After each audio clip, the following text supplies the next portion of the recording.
este episodio de Cárceles vamos a hablar sobre cómo la arquitectura y el diseño de los centros penitenciarios en Colombia impactan la vida de las personas privadas de la libertad y su proceso de resocialización. Vamos a analizar cómo el hacinamiento y la localización de las cárceles afectan la dignidad y la salud de los internos y qué cambios podrían implementarse.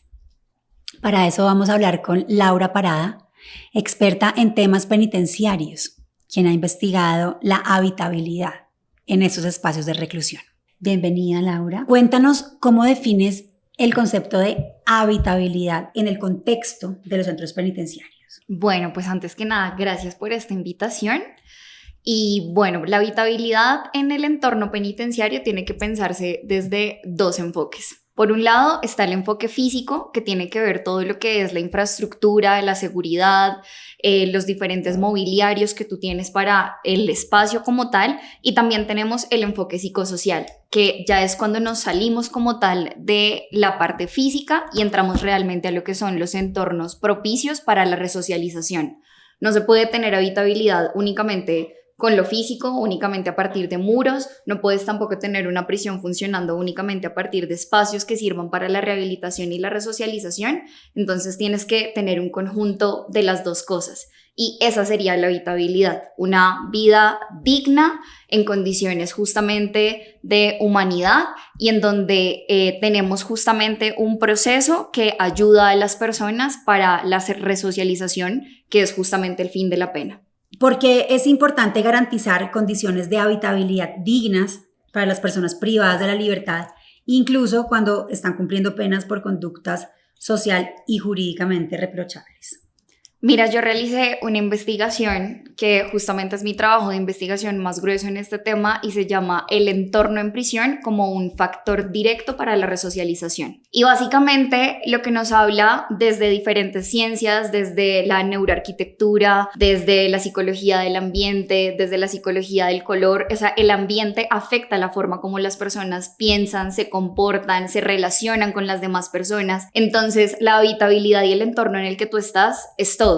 Si tú estás justamente teniendo un lugar que funciona para la resocialización, que es el principal fin de la pena, como te decía, pues de la misma manera el espacio va a afectar la manera como estas personas se desenvuelven en ese ambiente.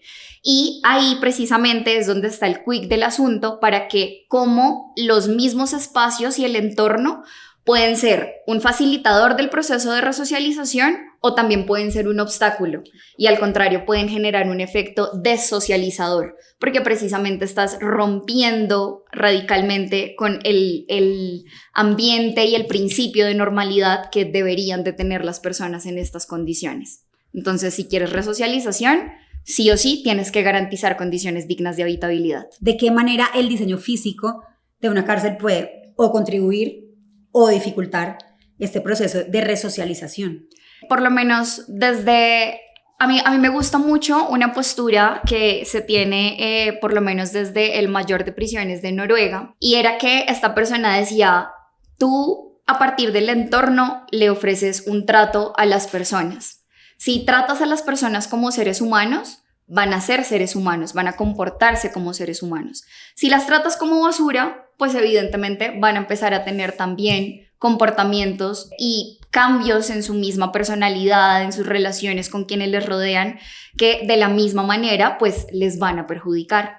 Entonces el espacio influye absolutamente. Por ejemplo, cuando tú tienes un ambiente y un espacio para la resocialización, aspectos tan sencillos como son la luz, el confort térmico, el confort en el olor de los ambientes, lo que tú ves, todo eso es un factor radical para saber cómo las personas se comportan y eso tiene una relación directa con el proceso de resocialización. Lo que tú dices de tratar a las personas como quieres que se comporten. Para esto, ¿qué características tienen que tener los espacios? No solo para la dignidad humana, sino también para garantizar un bienestar físico y emocional. ¿Cuáles son las características que debería tener este espacio? Mira, hay un principio que fue creado a partir de las reglas Nelson Mandela, que son las reglas mínimas para el tratamiento de reclusos según Naciones Unidas, y este principio es el principio de normalidad. El principio de normalidad dice que la privación de libertad debería ser prácticamente similar a lo que es la vida en la normalidad. normalidad.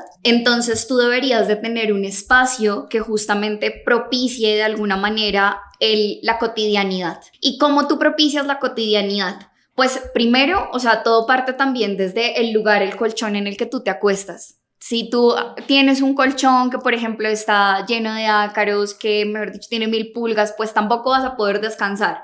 Si a nosotros nos pasa que tenemos una mala noche y amaneces y estás de malas pulgas, digamos, pues imagínate en un lugar en el que tú realmente no puedes elegir dónde dormir, no puedes elegir qué comer, no puedes elegir muchísimas cosas. Entonces, estos factores en el ambiente, entonces, si empezamos por una habitación, tendríamos que tener una celda que pues es el lugar en el que va a estar viviendo la persona muchos años. Entonces, que sea un espacio que claramente tenga una cama digna, un espacio para almacenar tus pertenencias personales digno, un espacio de comedor en el que precisamente no tengas que estar comiendo en el piso, en el que tú también puedas, por ejemplo, tener precisamente aulas de carácter multipropósito, en donde puedas realizar actividades de estudio, de trabajo, de ocio, porque también es algo que hace parte del ser humano.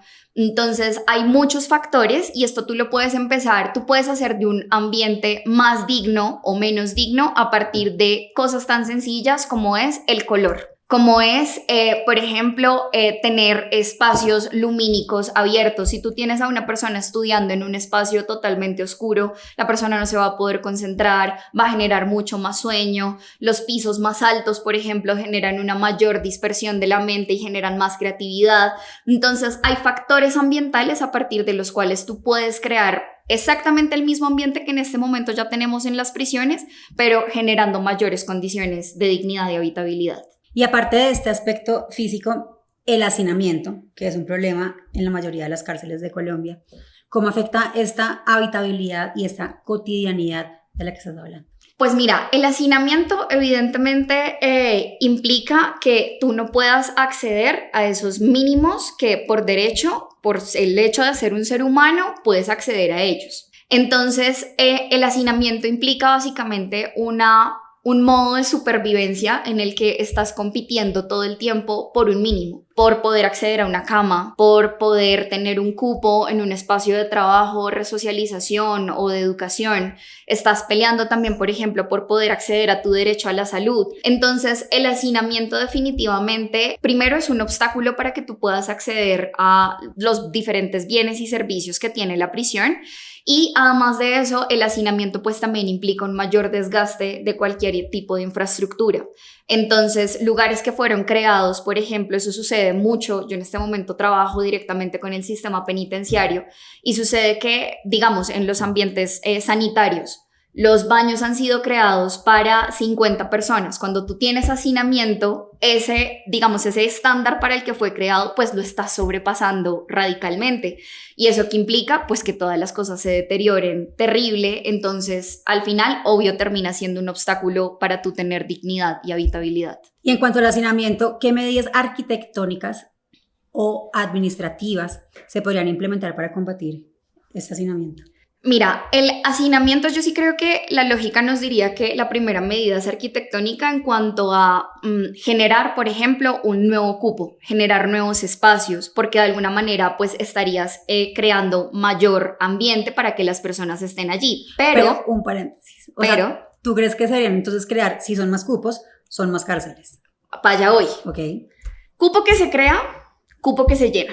Y por esa razón, por eso te digo, la lógica nos diría, no, pues cree otro cupo, va la persona a estar mejor, pero no, realmente no. O sea, hoy yo te digo, el hacinamiento no se combate con más infraestructura, el hacinamiento se combate con medidas judiciales y con medidas administrativas. Con medidas judiciales porque pues primero, definitivamente creo que nuestros jueces de la República deberían tener un mayor nivel de conciencia en cuanto a que la privación de libertad realmente sea la medida excepcional y que no sea la regla principal, que es lo que hoy día sucede. Por ejemplo, la detención preventiva, si tú te pones a mirar cuántos condenados versus cuántas personas en proceso hay, pues esos son los números que nos terminan justamente desbordando la ocupación. Entonces, si dictáramos medidas de alternatividad penal que no implicaran la privación de libertad, esa es una medida para el hacinamiento. Y lo otro es la política criminal, definitivamente.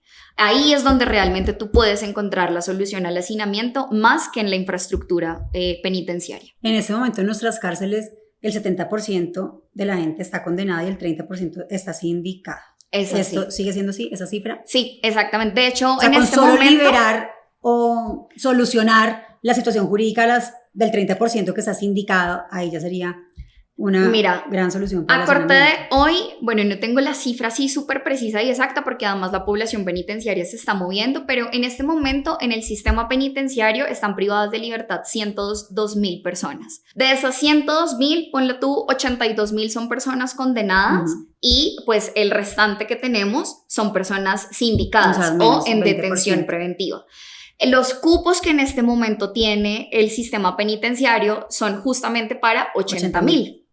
Entonces, en efecto, si no tuviéramos personas en detención preventiva, pues primero erradicaríamos los porcentajes de hacinamiento, pero pues para eso también ahí digamos que ¿qué pasa? Que por lo menos según la ley, el IMPEC no es el único responsable de tener personas privadas de libertad. También las entidades territoriales, es decir, municipios, tienen la obligación de hacerse cargo de estas personas detenidas preventivamente. ¿Con las URIs? Con las URIs y las estaciones de policía, ese es el lugar en el que no tienen que estar. Exacto, ahí no.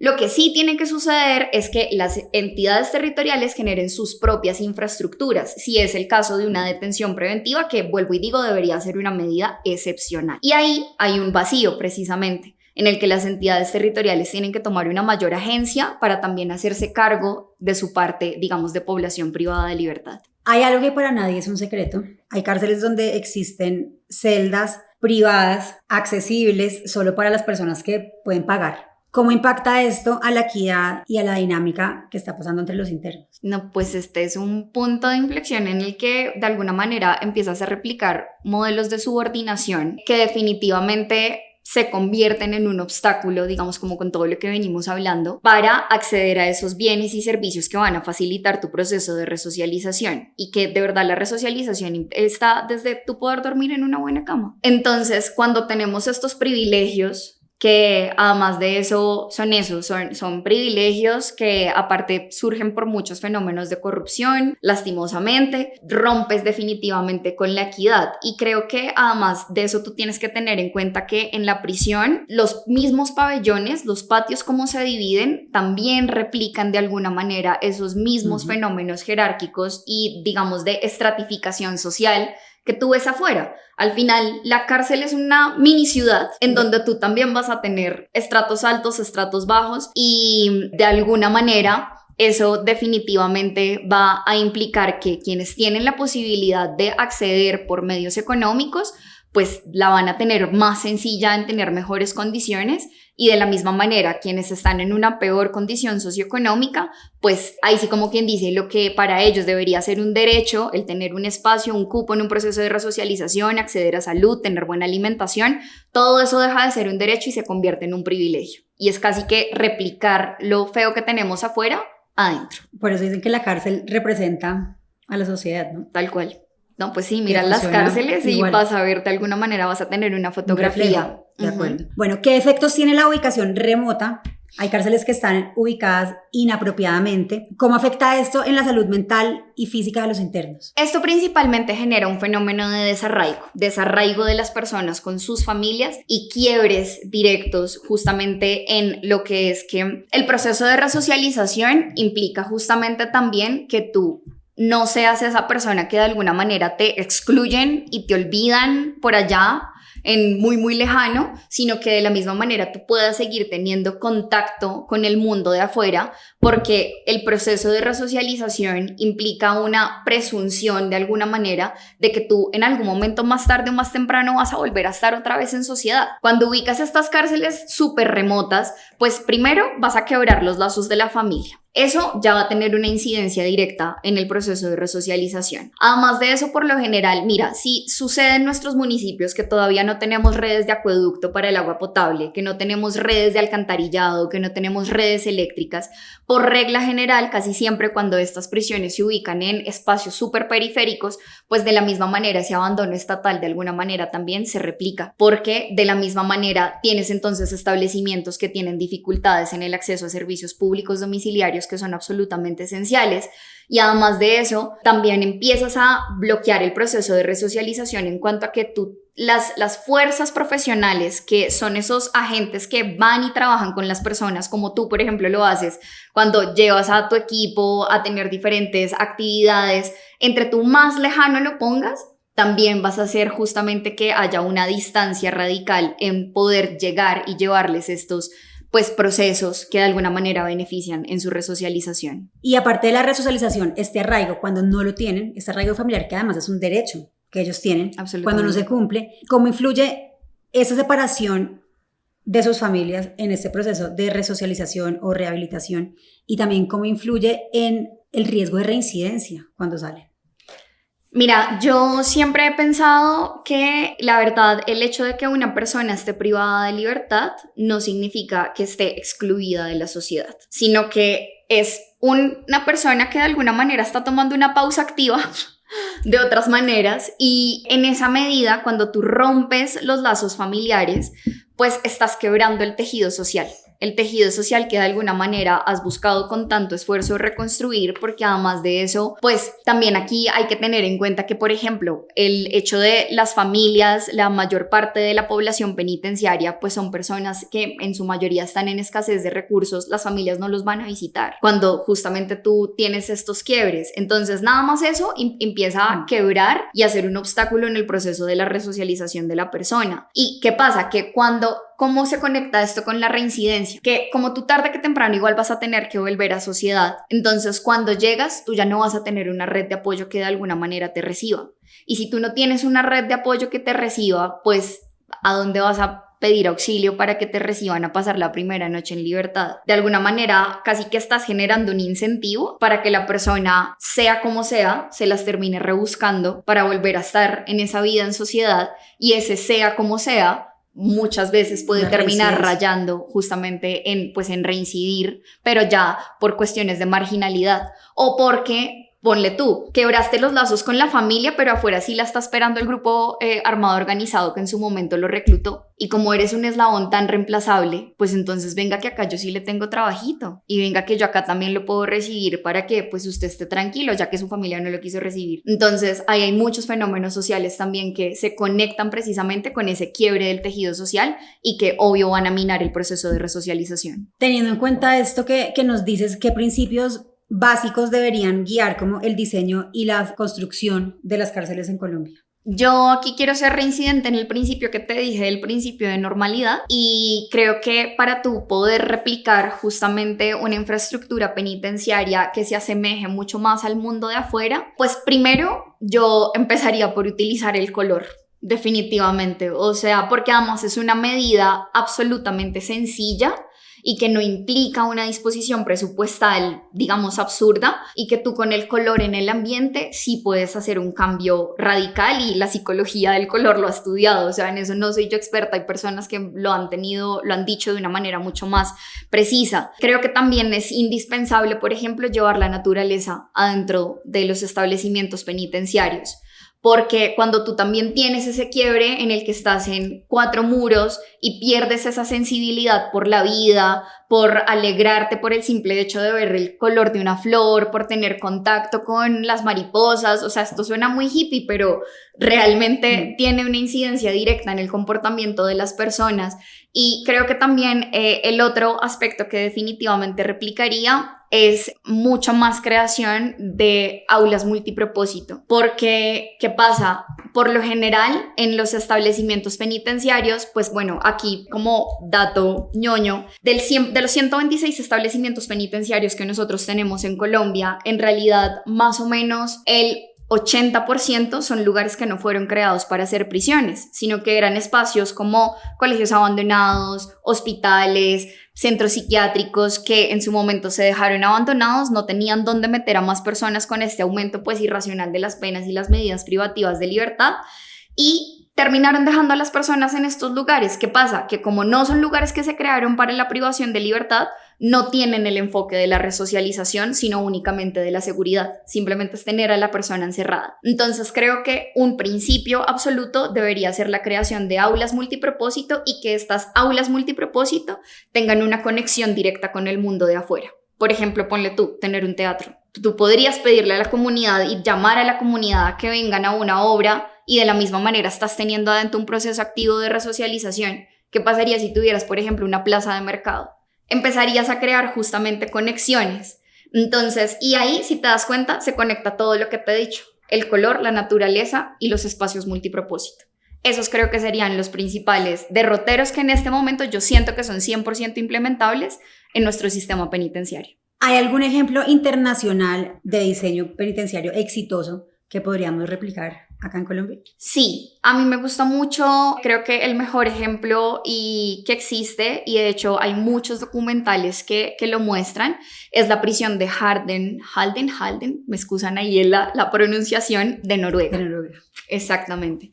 ¿Por qué? Porque este espacio, bueno, primero, digamos que es un espacio que replica totalmente el principio de normalidad, en cuanto a que busca que las personas tengan una cotidianidad en su vida, se levantan, van a trabajar, estudian, siguen teniendo contacto con el mundo de afuera. También es mucho más sencillo que las personas lleguen. Además de eso, son espacios en los que ellos realmente han pensado en cómo los factores ambientales tienen una influencia directa en el comportamiento de las personas. Por eso, por ejemplo, digamos, allá estos espacios no son construidos a partir de cemento o concreto, sino que lo hacen mucho más con madera, con otros elementos de la naturaleza que además te permiten te sacan del chip del espacio penitenciario. Y sí, estás teniendo una estadía en un lugar que, claro, estás pagando también una pena, pero de la misma manera empiezas a utilizarlo con otro propósito. Y además de eso, justamente la frase que te decía ahorita era una vez de un director de esa prisión, que él decía eso: si ustedes, el quick de la pena privativa de la libertad es esa, ¿usted cómo quiere que la gente después lo trate a usted cuando esté allá afuera?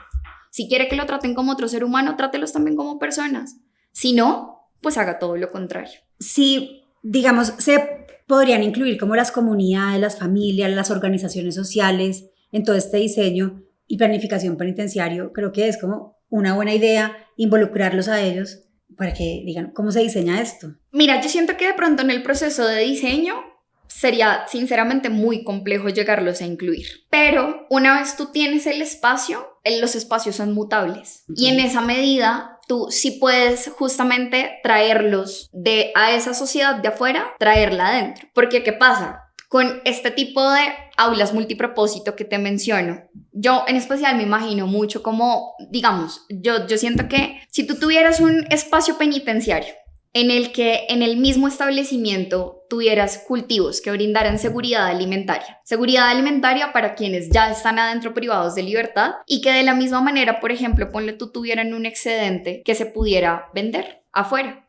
Ahí ya estaría generando recursos. ¿A quién tú quieres, por ejemplo, llamar de afuera precisamente como esas comunidades, esas familias, esa mamá, esa esposa, que estoy absolutamente segura de que estaría feliz de estar un día haciendo las veces de la placita de mercado del establecimiento penitenciario, y en donde tú creas entonces unas redes de simbiosis en las que el establecimiento se alimenta de la comunidad y la comunidad se alimenta del establecimiento?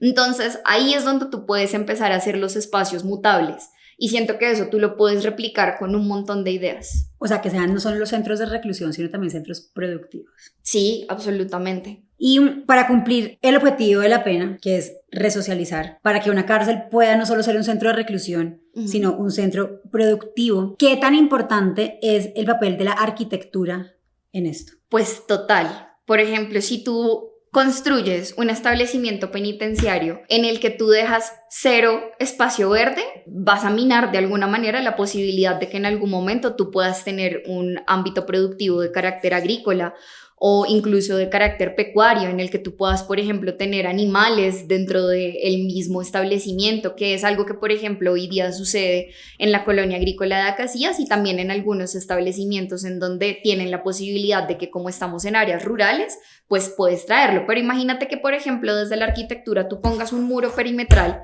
que todo es cemento, que no dejas espacio para nada, pues ahí ya estás minando una posibilidad.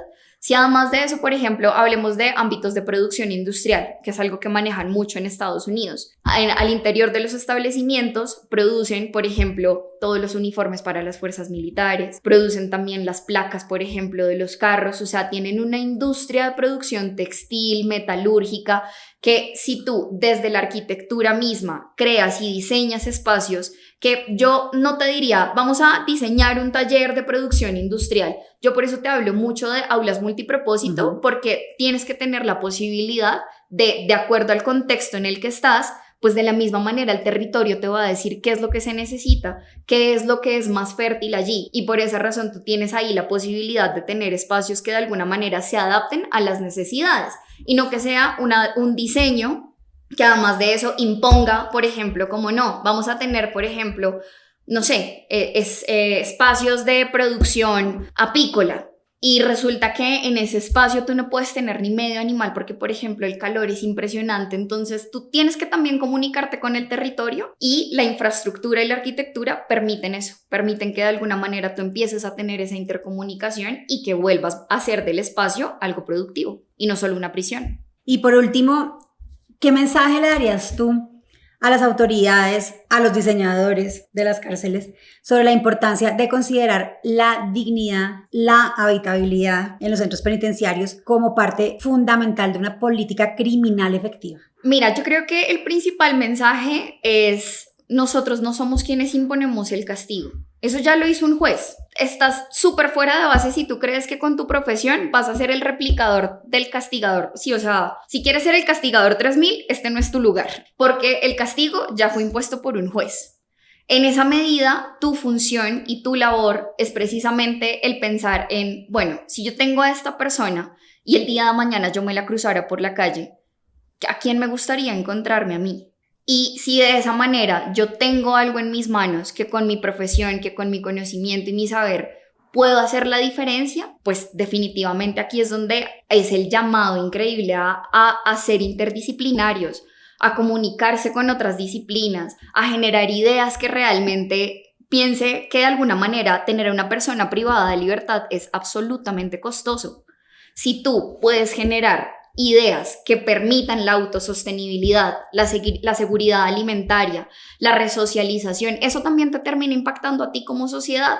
Entonces creo que de alguna manera salirnos del ámbito de es que con lo que yo voy a hacer voy a castigar también, no, esa no es tu labor. Se escapa de eso, tu labor al contrario es cómo mi labor, mi conocimiento, pongo esa semillita ya para que también me termine nutriendo a mí como sociedad, porque al final créeme que todos estamos mucho más cerquita de una prisión de lo que creemos. Y en esa medida es pensar cómo lo que yo hago va a tener un impacto positivo para mí y para los míos. Y creo que quizás si todos lo hiciéramos desde esa vocación del servicio, desde el pensar que si yo hago algo bueno, eso también va a regresar a mí, tendríamos un sistema penitenciario mucho más humano. De acuerdo. Laura, muchas gracias por acompañarnos en Cárceles. Muchísimas gracias a ustedes.